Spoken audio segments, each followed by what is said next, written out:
What's going on, guys? It is your boy JoelTFD here. Welcome back at again with a brand new review for you guys today. I think I have an idea for the thumbnail real quickly. Yeah, that's right. But welcome back, guys, to a brand new review. Today I'm actually going to be doing the Code 8 review. Sorry for this lighting, by the way. It's definitely going to be bad. I'm just trying to adjust it.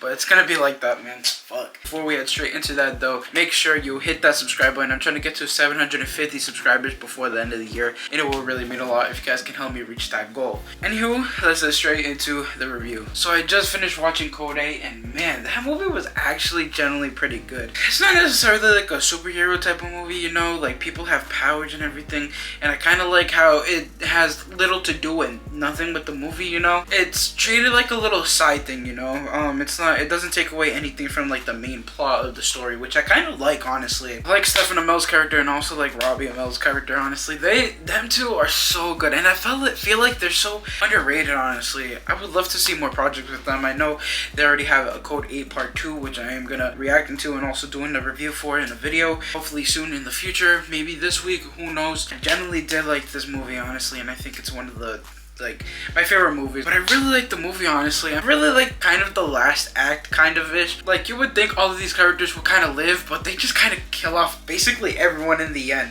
I generally thought that was actually like pretty interesting, seeing that like there's already a part 2, you know, so I wouldn't think that we would get to see some of these characters back for part 2, but they literally killed off basically everyone and left both Mel brothers and also Mia. I definitely am excited to see how they're gonna bring part 2, honestly. Again, I really like the characters, and I really like how this was kind of more of like a drug type of movie, you know. I feel like it's like a cool little twist though, because it's like with powers. It reminds me of that one movie with Will Smith, I think it was. I forgot what that movie is called, but like MGK popped out of nowhere like in the first like 10 minutes of the movie. It generally reminded me of that movie, honestly. Not thinking about it, it really did kind of give me that same energy type of movie, you know. I definitely did like this movie, honestly. I really like the Marcus character, honestly. I think that's his name, Stuffcliffe, something like that.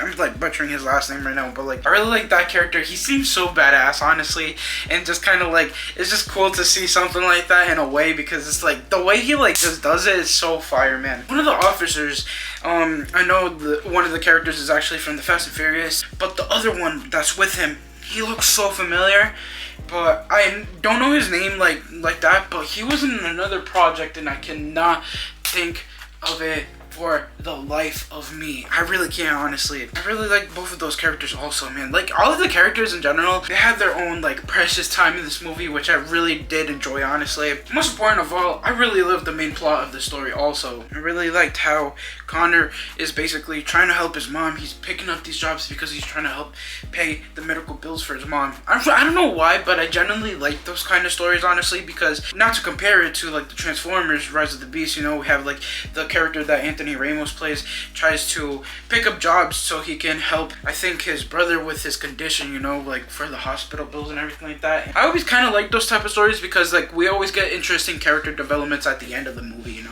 and that's why I kind of like this movie a lot when it came to Robbie Amell's character, because like we get to see him kind of like be like, this is wrong, you know, and then he's just like, I gotta let her go. So it's definitely like a sad but a very interesting character like development type of story, honestly. But again, I really liked how like they don't really concentrate too much on the powers, you know. They just kind of have that as like a little side thing, you know, and like they had their little montage in the beginning too with Connor trying to train and everything. So I thought it was actually a pretty cool thing that they kind of kept that like a little side thing. But other than that though, I generally thought this was a great movie. If you guys did like my review, hit the like button, subscribe to the channel if you're new. Again, I actually can't wait to watch part 2, honestly. I think it's gonna be a great movie, and I'm curious of what they're gonna do with that movie. Anywho, peace out, guys. Remember, guys, to enjoy Gamer Day, make every day now today. Everyone stay positive, be positive. You guys already know to have a positive mindset. Peace.